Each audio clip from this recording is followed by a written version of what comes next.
Smartphone के premium segment में पहले दो ही जायंट थे, एप्पल और सैमसंग, जिन्होंने अपनी बहुत ही स्ट्रॉन्ग मोनोपोली क्रिएट कर रखी थी। लेकिन फिर आया इनका सबसे बड़ा कॉम्पिटिटर OnePlus, जिसने सिर्फ 3 साल में 40% मार्केट शेयर पर कब्जा करके इन दोनों ब्रांड्स को पीछे छोड़ दिया और नए नए इनोवेशंस करके एक बहुत ही स्ट्रॉन्ग ब्रांड इमेज भी क्रिएट कर ली। लेकिन फिर ऐसा क्या हुआ कि आज से महज 10 साल पहले शुरू हुई ये कंपनी सक्सेस के पीक पर जाकर धीरे धीरे मार्केट से अपनी लॉयल्टी खोने लगी। क्यों इसके फाउंडर को कंपनी छोड़नी पड़ गई और अब OnePlus को ओप्पो की कॉपी क्यों कहा जा रहा है, चलिए सब कुछ डिटेल में जानते हैं।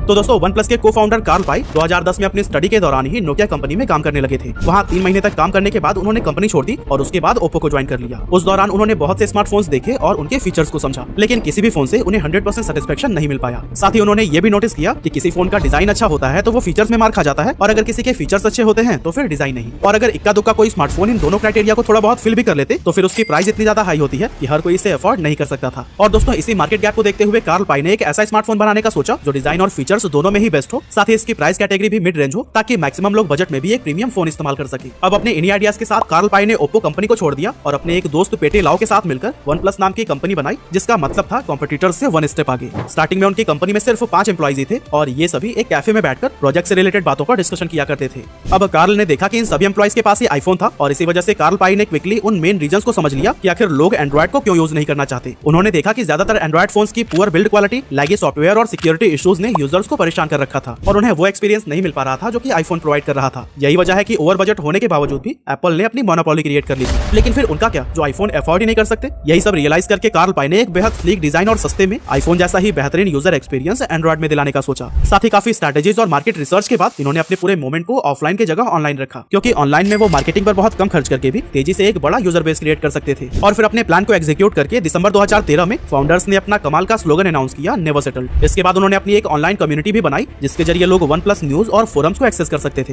हालांकि अभी कंपनी ने अपना एक भी स्मार्टफोन लॉन्च नहीं किया था, लेकिन फिर भी इसकी कम्युनिटी से बहुत बड़ी संख्या में लोग जुड़ने लगे थे, क्योंकि कहीं ना कहीं लोगों को ये आइडिया हो गया था कि कंपनी कोई रिवोल्यूशनरी प्रोडक्ट बना रही है। फिर आया 23 अप्रैल 2014 का दिन, जब OnePlus ने अपना पहला स्मार्टफोन लॉन्च किया, OnePlus 1। अब जब ये फोन लॉन्च होने वाला था तो कंपनी का अनुमान था कि उनके कुछ 1000 से ज्यादा स्मार्टफोन नहीं बिकेंगे। इसी को ध्यान में रखते हुए उन्होंने पहले OnePlus 1 के सिर्फ 1000 यूनिट को ही मैन्युफैक्चर किया था। लेकिन कंपनी का ये अनुमान बिल्कुल गलत साबित हुआ, क्योंकि ये फोन टेक एंथुसियास्ट के बीच इंस्टेंट हिट साबित हो गया और 1 साल के अंदर ही OnePlus ने इस फोन की 10 लाख यूनिट्स बेचकर रिकॉर्ड बना दिया। इस रिकॉर्ड को बनाने के लिए OnePlus ने 2 कमाल के मार्केटिंग कैंपेन्स पर काम किया था, जिसमें पहला था कि आप इस फोन को तभी खरीद सकते हैं जब आपका कोई दोस्त या जानने वाला आपको उसे रेफर करेगा, और दूसरे कैंपेन का नाम था स्मैश द पास्ट, यानी OnePlus ने कहा कि आप अपना पुराना फोन तोड़िए और उसका वीडियो बनाकर सोशल मीडिया पर अपलोड करिए, जिसके बदले में हम आपको ब्रांडेड OnePlus 1 नया स्मार्टफोन देंगे, वो भी सिर्फ $1 में। ये कैंपेन इतना ज्यादा वायरल हो गया कि सिर्फ एक हफ्ते में ही 1,40,000 लोगों ने अपना स्मार्टफोन तोड़कर उसका वीडियो सोशल मीडिया पर अपलोड कर दिया, और इस तरह से OnePlus का पहला ही फोन बहुत बड़ा हिट साबित हुआ। अब इतनी बड़ी सक्सेस के बाद OnePlus ने ओवर कॉन्फिडेंस में आकर तुरंत ही अपने दूसरे स्मार्टफोन को प्लान करना शुरू कर दिया और बेहतरीन यूजर एक्सपीरियंस को प्रोवाइड करना भूलकर एक ऐसी गलती कर दी कि कंपनी की रेपुटेशन खराब होने लगी। हुआ यूं कि कंपनी ने अपने OnePlus 2 मॉडल के लिए स्नैपड्रैगन 800 सीरीज प्रोसेसर को सिलेक्ट किया, जिसमें पहले से ही काफी हीटिंग इश्यूज मौजूद थे। लेकिन कंपनी को लगा कि वो इस प्रॉब्लम को अपने सॉफ्टवेयर ऑप्टिमाइजेशन के थ्रू सॉल्व कर लेंगे। इस तरह से 28 जुलाई 2015 को OnePlus 2 लॉन्च हो गया, जिसे लगभग 20 लाख लोगों ने प्री बुक किया था। लेकिन जब उन्होंने इस फोन को खरीदा तो उन्हें हीटिंग इश्यूज आने लगे, साथ ही unresponsive fingerprint sensor, dual SIM selection issue और इसी तरह के ना जाने कितने प्रॉब्लम्स यूजर फेस करने लगे, और यही वजह थी कि OnePlus 2 पूरी तरह से फ्लॉप हो गई। अब इस फेलियर के बाद OnePlus ने बजट फोन सेगमेंट में एंटर करने का सोचा, ताकि वो और भी बड़ा यूजर बेस क्रिएट कर सके। इसके लिए 2015 में ही उन्होंने अपने तीसरे स्मार्टफोन OnePlus X को लॉन्च कर दिया, वो भी सिर्फ 17,000 रुपए में, जिसमें 8 megapixel selfie camera, 13 megapixel main camera, 16 GB internal memory और 3 GB रैम जैसे बेहतरीन फीचर्स थे। लेकिन शायद OnePlus ये भूल गया कि इस सेगमेंट में पहले से ही काफी सारा भीड़ है और यहाँ उसे बहुत स्ट्रॉन्ग कंपटीशन का सामना करना पड़ेगा, और कुछ इसी तरह के प्रॉब्लम्स को फेस करके OnePlus 2 के बाद अब OnePlus X भी फेल हो चुका था। अब 2 बड़े फेलियर के बाद से OnePlus को यह रियलाइज हो गया कि लोग उन्हें कम बजट वाले फोन के लिए नहीं चुनते हैं, बल्कि उनकी डिमांड मिड रेंज प्राइस में प्रीमियम फोन्स के लिए है। और फिर अपने नेक्स्ट फोन को बनाने से पहले उन्होंने अपनी कम्युनिटी से फीडबैक लिया और सभी कमियों को दूर किया, और आखिरकार OnePlus ने 14 जून 2016 को अपना चौथा स्मार्टफोन फिर से प्रीमियम सेगमेंट में लॉन्च किया, जो था OnePlus 3।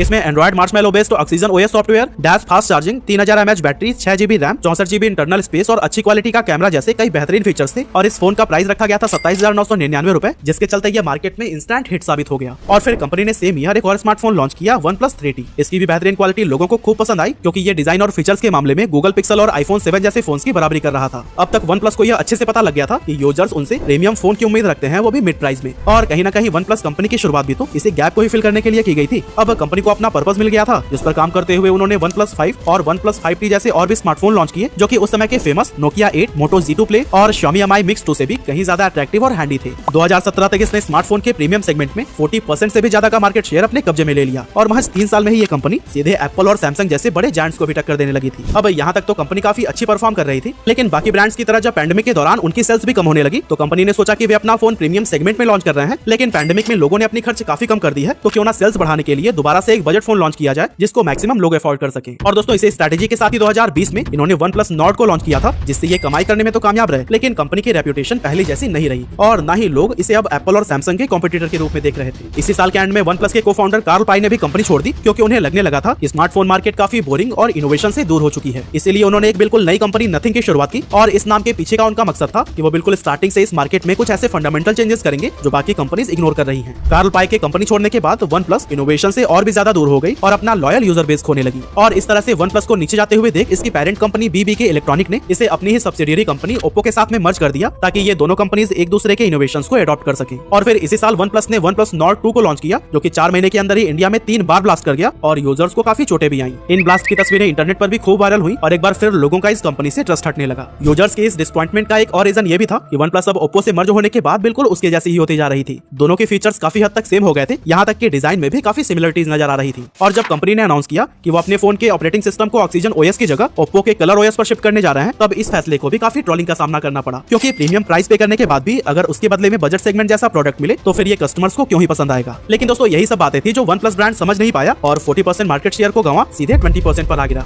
वैसे भले ही आज इस कंपनी ने अपनी रेपुटेशन और ट्रस्ट को काफी हद तक गंवा दिया है, लेकिन अभी हम ये नहीं कह सकते कि ये कंपनी कंप्लीटली बर्बादी के कगार पर खड़ी है, क्योंकि अगर ये वापस से अपनी पुरानी वाली स्ट्रेटेजी पर काम करती है, जैसे कम्युनिटी से जुड़ना, उनकी प्रॉब्लम को समझना, नए नए इनोवेशंस करना और अपने सेगमेंट को आइडेंटिफाई करके उसमें पकड़ बनाना, तो नो डाउट वापस से ये अपनी पोजीशनिंग पाने में कामयाब हो सकती है। वैसे OnePlus को वापसी के लिए क्या करना चाहिए, आप अपना